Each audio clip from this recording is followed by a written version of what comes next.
안녕 친구들, 잘 보냈어요? 오늘은 좀 늦었죠? 아니 오늘 아침에 뭐지? 그 행거가 무너져가지고 그것 때문에 옷 정리하느라고 옷 정리 다 하고 지금 시작하는 거라 엄청 힘들었어요. 근데 전에도 얘기한 것 같은데 진짜 뭐라고 하지? 우리가 진짜 짐들에 파묻혀 사나 봐요. 그래서 예전에도 옷 정리를 했거든요. 한 번씩 해요. 시간이 되면 한 번씩 해서 많이 정리하고 뭐 나눠주기도 하고 그 재활용 옷 수거함에다가 갖다 놓기도 하고 그러는데 그래도 오늘 또 정리하다 보니까 옷 속에 파묻히는 것 같은 그런 생각이 좀 들기도 했어요. 친구들도 옷에 파묻혀 살고 있나? 옷 좋아하는 친구들은 그럴 수도 있을 것 같아요. 그쵸? 저도 옷을 좋아해서 그리고 뭐 체형이 크게 변하진 않아가지고 계속 가지고 있다 보니까 또 그런 것 같기도 하고 또 제가 좋아하는 옷이 비슷해서 그러나 봐요. 아무튼 시 읽어줄게요. 밥 잘 챙겨 먹었어요? 안개 속에 숨다. 나무 뒤에 숨는 것과 안개 속에 숨는 것은 다르다. 나무 뒤에선 인기척과 함께 곧 들키고 말지만 안개 속에서는 가까이 있으나 그 가까움은 안개에 가려지고 멀리 있어도 그 거리는 안개에 채워진다. 산다는 것은 그러한 것. 때로 우리는 서로 가까이 있음을 견디지 못하고 때로는 멀어져감을 두려워한다. 안개 속에 숨는 것은 다르다. 나무 뒤에선 누구나 고독하고 그 고독을 들킬까 굳이 염려하지만 안개 속에서는 삶에서 혼자인 것도 여럿인 것도 없다. 그러나 안개는 언제까지나 우리 곁에 머물 수 없는 것. 시간이 가면 안개는 걷히고 우리는 나무들처럼 적당한 간격으로 서서 서로를 바라본다. 산다는 것은 결국 그러한 것. 어디서 와서 어디로 가는지도 모르게 시작도 끝도 알지 못하면서 안개 뒤에 나타났다가 다시 안개 속에 숨는 것.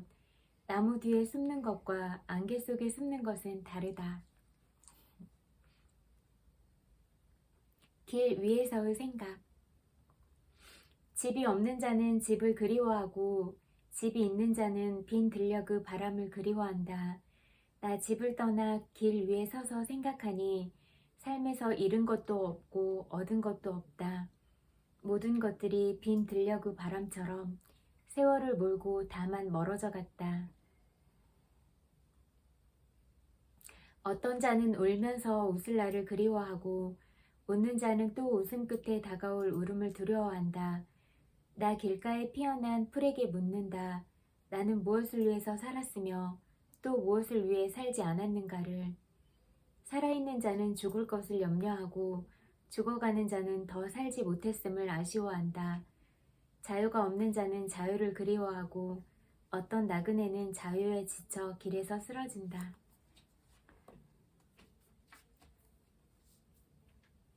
민들레. 민들레 저희 아빠가 좋아하는 꽃이거든요. 그래서 민들레 막 다른 데 심는다고, 시골집에 심는다고 그 민들레 씨앗 막 채취하고 그렇게 다녔던 생각도 나네요. 그래서 저는 민들레 보면 항상 아빠 생각이 나요. 그래서 한참 들여다보고 막 길가에 이렇게 구석구석에 피어 있잖아요. 그러면 쳐다보다가 가고 그러는 것 같아요. 민들레 풀씨처럼 높지도 않고 낮지도 않게 그렇게 세상의 강을 건널 수는 없을까? 민들레가 나에게 가르쳐 주었네. 슬프면 때로 슬피 올라고 그러면 민들레 풀씨처럼 가벼워진다고. 눈물 날 것 같아. 슬픔은 왜 저만치 떨어져서 바라보면 슬프지 않은 것일까? 민들레 풀씨처럼 얼마만큼의 거리를 갖고 그렇게 세상 위를 떠다닐 수는 없을까? 민들레가 나에게 가르쳐 주었네. 슬프면 때로 슬피 올라고 그러면 민들레 풀씨처럼 가벼워진다고. 잊었는가 우리가. 잊었는가 우리가 손잡고 나무들 사이를 걸어간 그 저녁의 일을, 우리 등 뒤에서 한숨지며 쓰러지던 그 황혼의 일을, 나무에서 나무에게로 우리의 사랑의 말 전하던 그 저녁 새들의 일을. 잊었는가 우리가 숨죽이고 앉아서 은자처럼 바라보던 그 강의 일을, 그 강에 저물던 세상의 불빛들을 잊지 않았겠지. 밤에 우리를 내려다보던 큰 곰 별자리의 일을, 그 약속들을, 별에서 별에게로 은밀히 말 전하던 그 별똥별의 일을. 곧 추운 날들이 시작되리라. 사랑은 끝나고 사랑의 말이 유행하리라. 곧 추운 날들이 와서 별들이 떨어지리라. 별들이 떨어져 심장에 박히리라. 오늘 첫눈 왔어요. 눈 봤어요? 엄청 신났어요. 첫눈 와서. 많이 내리지는 않았는데 내리기 시작했을 때 우연히 창문 통해서 봤거든요. 그래서 기분이 엄청 좋아졌고, 또 눈 내리는 크리스마스 그런 생각도 나면서 좋았어요. 근데 또 밖에 나가보니까 하늘은 맑고 또 그런 풍경들은 되게 예쁘더라고요. 친구들도 그런 맑은 하늘이랑 그런 풍경들 봤으면 참 좋았겠다, 이런 생각이 들어요. 이 시 좋아하는 시예요. 그대가 곁에 있어도 나는 그대가 그립다. 물속에는 물만 있는 것이 아니다. 하늘에는 그 하늘만 있는 것이 아니다. 그리고 내 안에는 나만 있는 것이 아니다. 내 안에 있는 이여, 내 안에 나를 흔드는 이여, 물처럼 하늘처럼 내 깊은 곳 흘러서 은밀한 내 꿈과 만나는 이여, 그대가 곁에 있어도 나는 그대가 그립다.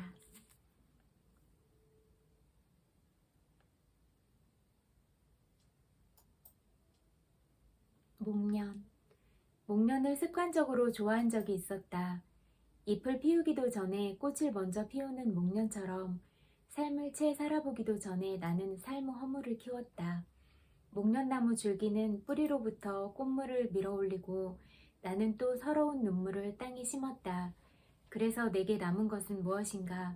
모든 것을 나는 버릴 수 있었지만 차마 나를 버리진 못했다. 목련이 피일 때쯤이면 내 병은 습관적으로 깊어지고 꿈에서마저 나는 갈 곳이 없었다. 흰 새의 날개들이 나무를 떠나듯 그렇게 목련의 흰 꽃잎들이 내 마음을 지나 땅에 묻힐 때 삶이 허무한 것을 진작에 알았지만 나는 등을 돌리고 서서 푸르른 하늘에 또 눈물을 심었다. 눈물을 심었대요. 슬프지만 예쁜 시어 같아요. 목련꽃 피면 진짜 예쁘잖아요. 이렇게 하얗고 큰 꽃이 활짝 폈다가 근데 빨리 시들어서 약간 아쉽기는 한데 그래도 그 피었을 때는 되게 예쁜 것 같아요. 그리고 자목련은 또 자목련대로 예쁘고. 세월. 강물이 우는 소리를 나는 들었네. 저물녘 강이 바다와 만나는 곳에 홀로 앉아있을 때 강물이 소리내어 우는 소리를 나는 들었네. 그대를 만나 내 몸을 바치면서 나는 강물보다 더 크게 울었네. 강물은 저를 바다에 잃어버리는 슬픔에 울고 나는 그대를 잃어버리는 슬픔에 울었네. 강물이 바다와 만나는 곳에 먼저 가보았네. 저녁녘 강이 바다와 만나는 그 서러운 울음을 나는 보았네. 배들도 눈물 어린 등불을 켜고 차마 갈대숲을 빠르게 떠나지 못했네. 이것도 좋아하는 시거든요. 소금인형. 바다의 깊이를 재기 위해 바다로 내려간 소금인형처럼 당신의 깊이를 재기 위해 당신의 피 속으로 뛰어든 나는 소금인형처럼 흔적도 없이 녹아버렸네. 붉은 잎. 그리고는 하루가 얼마나 길고 덧없는지를 느끼지 않아도 좋을 그 다음 날이 왔고 그날은 오래 잊혀지지 않았다. 붉은 잎, 붉은 잎, 하늘에 떠가는 붉은 잎들. 모든 흐름이 나와 더불어 움직여가고 또 갑자기 멈춘다. 여기 이 구름들과 끝이 없는 넓은 강물들. 어떤 섬세하고 불타는 삶을 나는 가지려고 했었다. 그리고 그것을 가졌었다. 그렇다. 다만 그것들은 얼마나 하찮았던가. 여기 이 붉은 잎, 붉은 잎들, 허공에 떠가는 더 많은 붉은 잎들, 바람도 자고 물도 맑은 날에 나는 외로움이 구름들을 끌어당기는 곳, 그것들은 멀리 있다, 더 멀리에. 그리고 때로는 걷잡을 수 없는 흐름이 그것들을 겨울 하늘 위에 소용돌이치게 하고 순식간에 차가운 얼음 위로 끌어내린다. 10월 새벽. 10월이 왔다. 그리고 새벽이 문지방을 넘어와 차가운 손으로 이마를 만진다.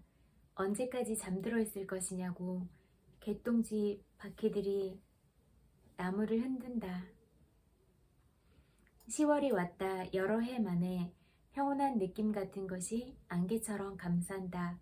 산모퉁이에선 인부들이 새 무덤을 파고 죽은 자는 아직 도착하지 않았다. 죽은 자는 도착하지 못하는 거 아니에요? 아, 영혼이 도착하나? 나는 누구인가?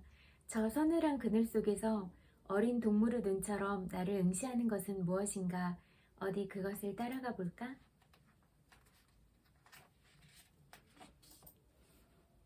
또다시 10월이 왔다. 아무도 침범할 수 없는 침묵이 눈을 감으면 밝아지는 빛이 여기에 있다. 잎사귀들은 흙 위에 얼굴을 묻고 잇을 얹혀 팽팽해진 거미줄들. 한때는 냉정하게 마음을 먹으려고 노력한 적이 있었다. 그럴수록 눈물이 많아졌다. 잇을 얹힌 거미줄처럼 내 온 존재에 눈물이 가득 걸렸던 적이 있었다. 10월 새벽, 새 한 마리 가시덤불에 떨어져 죽다. 어떤 새는 죽을 때 가시덤불에 몸을 던져 마지막 울음을 토해내고 죽는다지만 이 이름 없는 새는 죽으면서 무슨 울음을 울었을까? 10월이 왔다. 구름들은 빨리 지나가고 곤충들에게는 더 많은 식량이 필요하리라. 곧 모든 것이 얼고 나는 얼음에 갇힌 불꽃을 보리라. 불꽃이 얼음에 갇히면 예쁜 모양이겠다.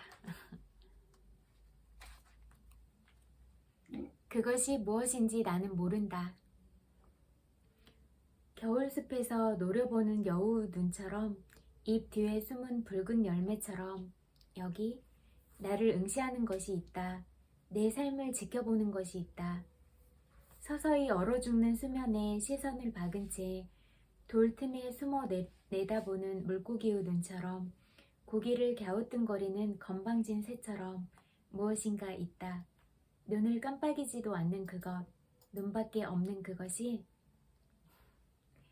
밤의 별들 사이에서 내가 좋아하는 큰 곰 별자리 두 눈에 박혀 나를 내려다본다. 나는 그것이 무엇인지 모른다. 때로 그것은 내 안에 들어와서 내 눈으로 밖을 내다보기도 하고 내 눈으로 나를 들여다보기도 한다. 그것은 무엇일까? 내 삶이 어디로 흘러가고 있는지 알고 있을까?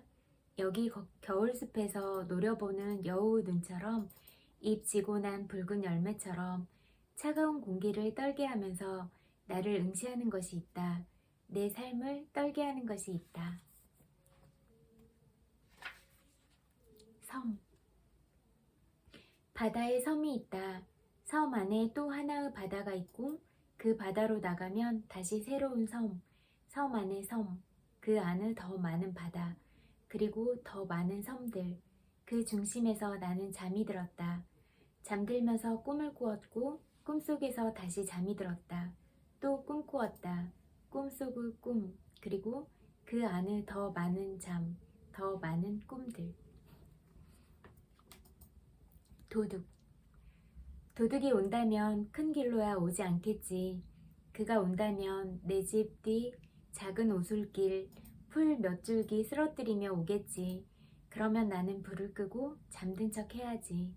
그냥 스쳐 지나가는 바람이려니 하면서 어떤 새가 밤의 풀섭에서 새끼를 치는 것이려니 하면서 도둑이 온다면 내 깊이 잠든 틈을 타서 오겠지. 그가 온다면 내 깊고 깊은 잠, 꾸무강을 건너오겠지. 그러면 나는 베개에 얼굴을 묻고 잠든 척 해야지. 잠든 척 하는 자를 누가 깨울 수 있으랴? 그는 이미 깨어있기에. 산 안개. 나에게 길고 긴 머리카락이 있다면 저 산 안개처럼 넉넉히 풀어헤쳐 당신을 감싸리라. 되게 짧은 시예요. 이게 끝이에요. 새와 나무. 여기 바람 한 점 없는 산속에 서면 나무들은 움직임 없이 고요한데 어떤 나무가지 하나만 흔들린다. 그것은 새가 그 위로 날아와 앉았기 때문이다. 별일 없이 살아가는 무사람들 속에서 오직 나만 홀로 흔들리는 것은 당신이 내 안에 날아와 앉았기 때문이다. 새는 그 나뭇가지에 집을 짓고 나무는 더 이상 흔들리지 않지만 나만 홀로 끝없이 흔들리는 것은 당신이 내 안에 집을 짓지 않은 까닭이다.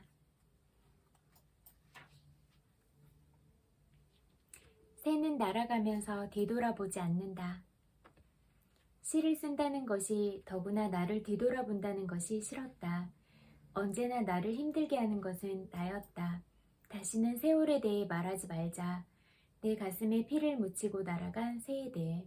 나는 꿈꾸어선 안 될 것 같은 것들을 꿈꾸고 있었다.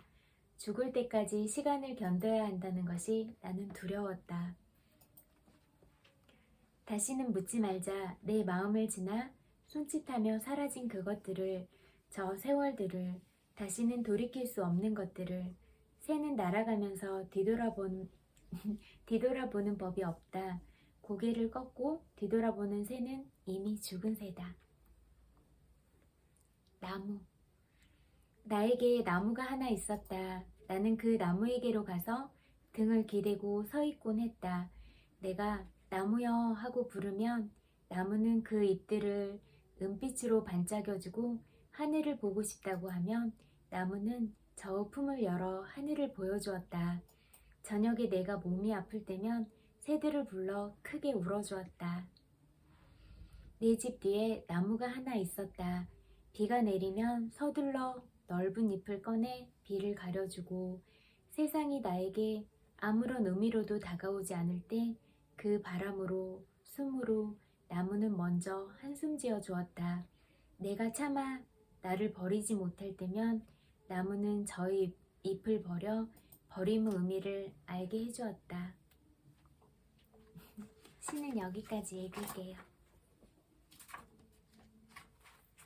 그리고 또 마음에 대해서 공부해요.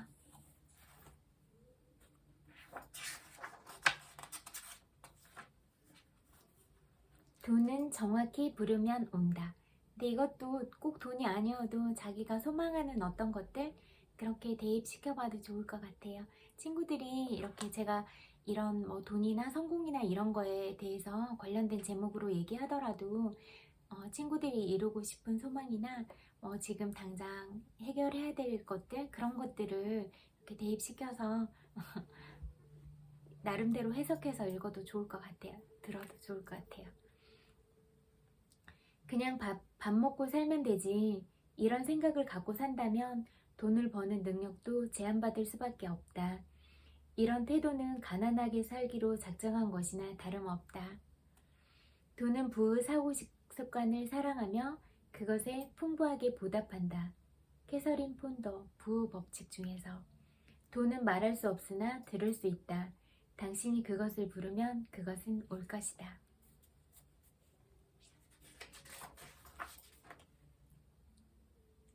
원하는 무엇이든 이루어주는 마법의 법칙. 1. 목표가 지금 이루어진 것처럼 현재형으로 바꿔 말하라. 목표를 완성한 날짜를 정하라. 지금 당장 시작할 수 있는 3가지 실천법을 정하라. 1, 2, 3 내용을 써라. 하루에 2번 큰 소리로 읽어라. 일어나자마자 그리고 잠자기 직전. 잠자기 직전에 해야 되는 거는 잠재의식이 의식보다 3만 배 이렇게 더 강력하다고 하니까 그 자기 직전에 하고 있는 생각들, 뭐 해결할 문제들 이렇게 기억하고 자면 우리가 자는 동안에도 이 잠재의식이 문제를 해결하려고 스스로 한다고 하니까 그런 부분들 좀 참고해서 활용해도 좋을 것 같아요. 가위와 바구니부터 챙겨라. 가만히 앉아서 바라기만 하고 상상만 한다면 그 어떤 일도 일어나지 않는다. 그에 뒷받침되는 행동이 있어야 한다. 시크릿을 본 수백만 명의 사람들은 최소한 끌어당김의 법칙에는 익숙해져 있다. 하지만 너무도 많은 사람들이 놓치고 파악하지 못하는 사실이 있다. 행동하지 않으면 끌어당김의 법칙은 효과적으로 작동하지 않는다. 지금 당장 엉덩이를 털고 일어나서 내가 할 수 있는 무언가를 하지 않으면 내 삶에 놀랄만한 일이 일어나리라고는 기대하지 않는 게 좋다.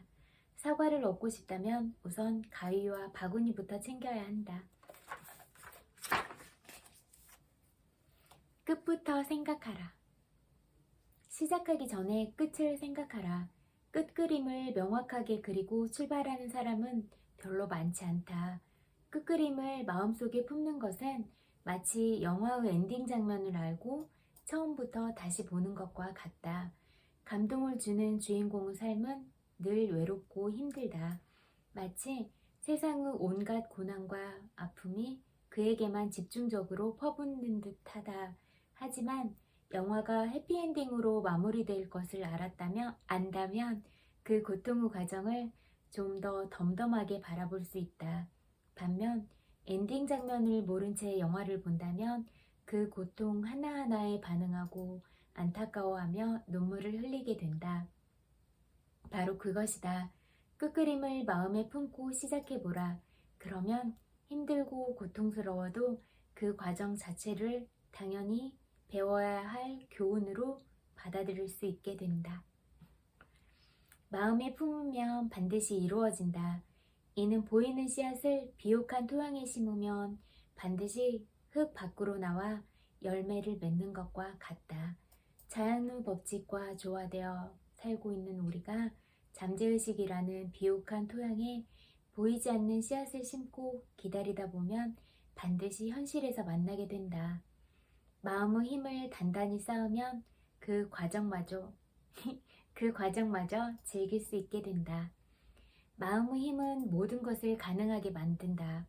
불가능을 가능으로, 가난한 불황자를 세계 최고 부자로, 걸을 수 없다고 판정받은 사람을 다시 걷게 만들고, 암 말기 환자를 기적적으로 살아나게 만들고, 말 더듬이를 명연설가로 만든다.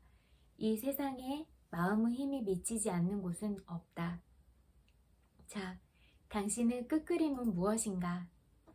무엇이 당신을 행복하게 만드는가? 당신에게 가장 큰 가치는 무엇인가?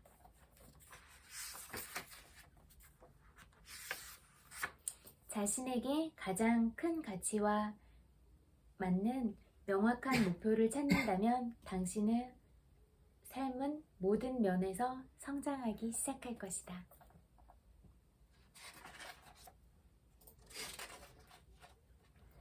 실패란 없으며 오직 교훈이 있을 뿐이다. 실패란 없으며 오직 교훈이 있을 뿐이다. 성장은 고난과 실수에서 찾아온다. 실험과 시도가 곧 성장을 가져다 준다.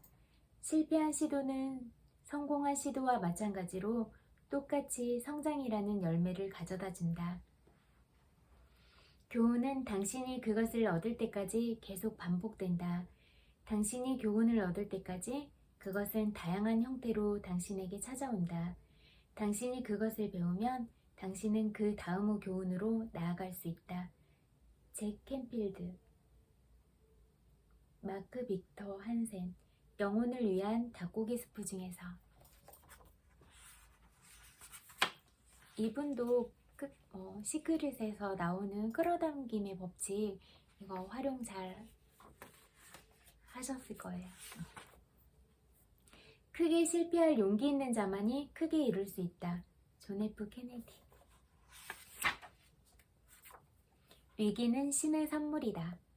신이 나에게 선물을 보내기 원할 때 신은 그 선물을 문제로 포장한다. 신이 나에게 아주 큰 선물을 보내기를 원할 때 그 안에 가치 있는 큰 교훈을 큰 문제로 포장해서 보낸다. 그것은 감정적, 금전적, 신체적 고통 없이는 배우지 못하는 교훈들이다. 위기가 찾아왔다면 더 큰 사람이 되기 위한 과정이라고 생각하라. 그리고 그때마다 이 말을 기억하라. 그 뒤에는 분명 신이 나를 위해 마련한 선물이 준비되어 있다. 당신이 실패한 이유. 당신이 끌어당김의 법칙을 사용하다가 실패하면 에이 뭐야 엉터리잖아 라고 하는 경우가 있다. 당신이 실패한 이유는 당신이 실패할 수도 있다는 생각을 했기 때문이다. 당신이 했던 말이지만 실패는 당신이 원해서 끌어당기는 것이다. 안 좋은 생각, 부정적인 생각 이런 거보다는 원하는 거에 더 초점을 맞추고 원하는 바를 정확하고 선명하게 그리는 것, 이게 중요한 포인트예요. 그리고 말했듯이 긍정적인 감정 상태, 자기 감정을 들여다보면 이게 확실히 더 효과가 있거든요. 그래서 좋은 진동에 머무르는 것, 거기에 답이 있다고 해요. 하나만 더 읽을게요. 보이지 않는 천사의 손. 지금 돌이켜보면 실패로 보였던 것들은 가던 길을 멈추고 보다 나은 쪽으로 접어들도록 이끌어주었던 보이지 않는 천사의 손이었다. 시련을 통해 나는 조금 더 현명해지고 조금 더 행복해지고 조금 더 사랑을 나눌 수 있는 단단한 내가 되어갔다. 그리고 그런 나를 더더욱 사랑할 수 있게 되었다. 나폴레온 힐은 시련을 이렇게 표현했다. 운명이 우리의 어깨에 위대한 책임을 지우기 전에 여러 가지 방법으로 우리의 됨됨이를 시험하는 것, 이 시련도 곧 지나갈 것이다. 그러니 꿈을 향해 나아가면서 시련을 두려워하거나 회피하려고 하지 말지어다. 이거 맞는 것 같아요. 우리가 살아가면서 일어나는 모든 일들이 지금 당장 좋은 일이라고 해도 앞으로 이것과 맞물려서 어떤 나쁜 일의 형태로 또 찾아오게 되는지 그건 우리가 알 수 없는 일이고, 또 우리가 만약에 엄청 괴롭고 슬픈 일을 겪고 있다고 해도 이 일이 꼭 물론 겪고 있는 그런 과정 중에서는 엄청 견디기가 힘들고 괴롭고 분명히 그럴 수는 있거든요. 그렇지만 조금만 이렇게 간격을 좀 벌려놓고 느슨하게 바라볼 수 있다면 그게 꼭 나쁜 일이 나쁜 결과로만 이어지진 않는다. 그걸 알게 될 것 같아요. 저도 그랬던 것 같아요. 가장 제가 저를 잃어버릴 만큼 진짜 제가 저 자신이 진짜 완전 이렇게 반 꺾였을 만큼 고통을 겪고 그런 힘든 시기들을 겪은 다음에 진짜 사람에 대해서 이해하는 방법과 그리고 진짜 살아가는 동안에는 사랑이 답인 거 이런 부분에 대해서 알기 시작했고 저를 알고 싶었어요. 제가 겪어야 되는 이런 일들이 왜 나한테 일어나게 되는가, 나는 또 왜 이런 인연들을 만나서 이렇게 진짜 머리 아파가면서 이런 순탄하게 지나가도 될 것 같은 일들을 겪어야 되나 이런 부분에 대해서 엄청 고민을 많이 하고 진짜 머리 아프고 막 울기도 많이 하고 전에도 언급한 적 있는데 진짜 막 피가 거꾸로 솟는 것 같은 그런 기분을 느낄 때도 있었어요. 막 손발이 다 마비될 듯이 저려오고. 근데 그래서 알고 싶어서 진짜 산책을 엄청 많이 했거든요. 막 다리가 터질 정도로 많이 걷고 그때 108배도 시작하고 또 108배가 익숙해지니까 300배도 시작하고 그런 뭐 좋은 법문들도 많이 들으려고 했고 좋은 강연들도 들으려고 했고 막 그러다 보니까 그런 깨달음들이 왔어요. 그리고 그 위기는 또 기회라고 하잖아요. 이게 되게 평범한 말인 것 같지만 이 말이 또 맞는 것 같아요. 그렇게 위기가 있는 상황 속에서 내가 진짜 깨지다 보면 그 내 본연에 가까운 나랑 더 만날 수 있게 된다고 해야 될까? 그런 느낌들이 저는 있더라고요. 그래서 살아가는 순간순간에 감사하지 않은 건 하나도 없다. 내가 좀 당장은 억울한 일을 겪고 있는 것 같아도 이 안에서도 감사는 분명히 발견하고 찾을 수 있다. 이런 생각들이 많이 들기 시작했거든요. 그래서 뭐 가장 안 좋은 상황에서도 가장 좋은 것들을 보는 눈을 가지려고 해요. 친구들도 그 순간순간마다 그렇게 뭐 볼 수 있는 시각들을 좀 확장시켜 나가고 그럴 수 있으면 좋겠다 이런 생각이 들었어요. 뭐 우리가 일어나는 상황을 바꿀 수는 없을 때가 있잖아요. 그렇지만 우리의 마음가짐이나 우리의 사고방식, 우리의 기분 이런 것들은 우리가 바꿀 수 있잖아요. 그러면 그 마음이 다 하니까 마음을 어떻게 잘 데리고 살아갈 것인가, 이거는 우리가 살아가는 동안 우리가 진짜 마지막 삶의 소풍을 끝내는 날 그때까지의 우리의 과제가 아닌가 이런 생각이 들어요. 친구들 오늘 어떤 하루 보냈어요? 친구들이 어떤 하루 보냈을지라도 고생 정말 많았고 마음으로 안아드릴게요. 토닥토닥 고생 많았어요. 그리고 엄청 많이 사랑해요.